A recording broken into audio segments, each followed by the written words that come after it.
Đây, pháo bông chuẩn bị tối 10 giờ đêm nay ở Đồng Tháp nha.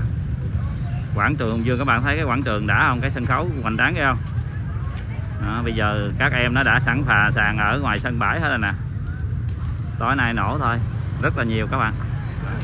Còn xa xa Tút dưới kia nữa nha các bạn. Đó, rất là nhiều nha. Đó, các bạn thấy không? Hoành tráng ghê không? Tối nay nhớ 10 giờ nha các bạn, quảng trường Hùng Dương là của thành phố Mỹ Tho cũ các bạn ha. Đó, các bạn thấy sân khấu hoành tráng không? Đó, ngoài xa xa kia là khu trưng bày, quảng trường đẹp không?